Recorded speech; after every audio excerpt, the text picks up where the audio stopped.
Hello दोस्तों, dictation start होगी 3 second बाद। स्टार्ट। महोदय, प्रारंभ में यह स्वैच्छिक था और न ही दहेज में अधिक रकम दी जाती थी। जो भी वधू पक्ष द्वारा अपनी हैसियत के अनुसार दिया जाता था उसे वर पक्ष द्वारा स्वीकार किया जाता था। शादी के बाद दहेज को लेकर कोई समस्या नहीं होती थी, परंतु आज स्थिति इसके ठीक विपरीत है। वर पक्ष द्वारा दहेज की मांग अपने अधिकार के रूप में की जाती है और अधिक से अधिक दहेज मांगा जाता है। पवित्र कुरान में दहेज का कोई स्थान न होते हुए भी व्यवहार में मुस्लिम समुदाय में दहेज की क्या स्थिति है, यह जानने के लिए इंदौर व भोपाल की मुस्लिम महिलाओं का अध्ययन किया गया।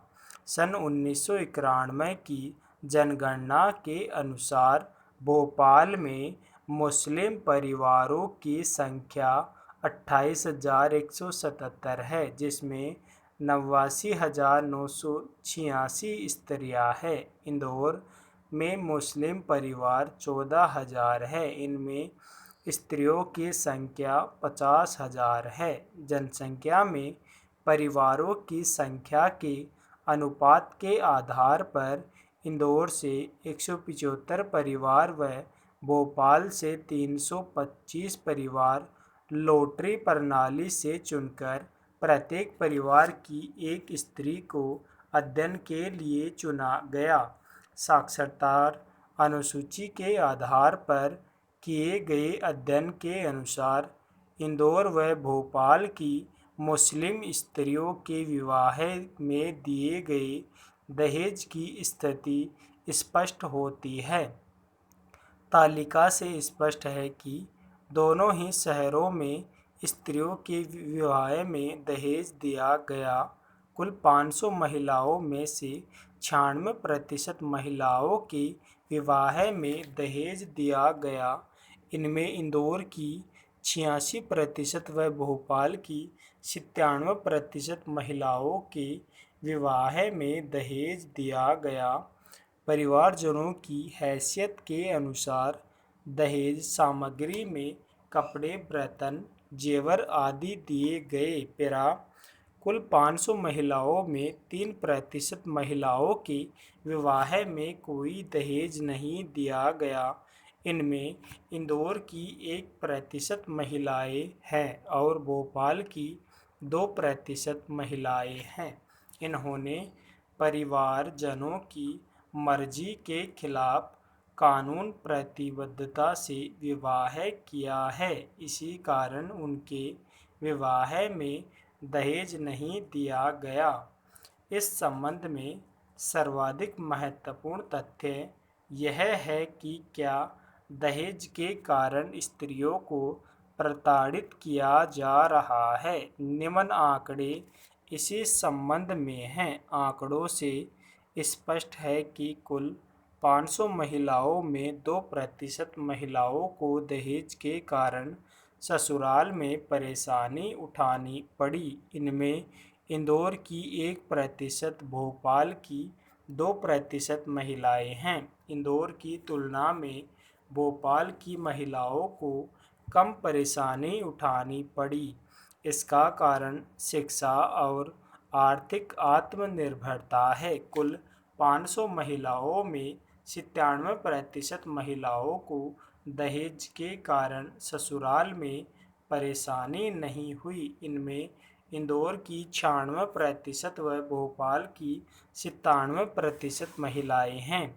स्पष्ट है कि मुस्लिम समुदाय में इस बुराई की अभी शुरुआत ही हुई है। आयु के आधार पर बनाई गई तालिका से स्थिति और अधिक स्पष्ट होती है। कुल 500 स्त्रियों में 2% महिलाओं को दहेज के लिए परेशानी उठानी पड़ी। इनमें इंदौर की 1% महिलाएं व भोपाल की 2% महिलाएं हैं। भोपाल में शिक्षा और आत्मनिर्भरता का प्रतिशत अधिक होने से यह परेशानी कम है। पेरा महोदय, देश भर के किसान भाइयों के इस समारोह को देखकर मुझे बहुत प्रसन्नता हो रही है। जब मुझसे इस समारोह के उद्घाटन के लिए कहा गया तो मैंने इस निमंत्रण को सहर्ष स्वीकार कर लिया। भारत का किसान वह व्यक्ति है जो सदियों से इस देश की रीढ़ रहा है और अब भी है, और मैं समझता हूँ कि आगे भी रहेगा। इसके दो कारण हैं। एक तो उत्पादकों की श्रेणी में किसानों का सर्वप्रथम स्थान है और दूसरे उनकी देश में भारी संख्या है। किसान का काम इतने महत्व का है कि सारे राष्ट्र को उस पर निर्भर करना पड़ता है। मानव की सबसे पहली आवश्यकता उदर पूर्ति के लिए अनाज की उपलब्धि है और यह कार्य किसान के ही बलबूते का है। इसके बाद कपड़े की आवश्यकता होती है। इसके लिए भी रुई किसान ही पैदा करता है और यदि वह चाहे तो चरखा चलाकर समय का उपयोग कर सकता है, जो यूं ही नष्ट हो जाता है। और इस प्रकार कपड़े के लिए सूत भी तैयार कर सकता है। किसानों के कल्याण का अर्थ देश की जनता के एक बहुत बड़े भाग का कल्याण समझना चाहिए। हमारे देहातों की उन्नति और उनका यथोचित विकास वास्तव में बहुत दूर तक किसानों की उत्पत्ति से बढ़कर और कुछ नहीं। यही कारण है कि देहात सुधार के सभी कामों की सफलता का मापदंड किसान की स्थिति को ही समझा जाता है। यह प्रसन्नता की बात है कि इस संगठन में केवल खेतिहर लोग ही सम्मिलित नहीं हैं, बल्कि उन सब संस्थाओं और वर्गों के प्रतिनिधि भी हैं जिनका खेती से संबंध है और जिनका दैनिक जीवन में किसानों से संबंध पड़ता है। हमारे किसान भाइयों का काम कुछ इस प्रकार का है कि अधिकतर उन्हें खेती या उसकी देखभाल के संबंध में गांवों में ही रहना पड़ता है। इसलिए ऐसे अवसर पर उनका संपर्क दूसरे क्षेत्रों में काम करने वाले लोगों से हो सके, उन्हीं के लिए नहीं बल्कि दूसरे लोगों के लिए भी मूल्यवान है। एक दूसरे से मिलना और विचार विनिमय करना दृष्टिकोण को अधिक विस्तृत कर बनाने का सर्वोत्तम साधन है। इन दिनों जबकि राष्ट्र निर्माण और विकास के कार्य के संबंध में महत्वपूर्ण योजनाएं बनाई और चालू की जा रही है, इस प्रकार के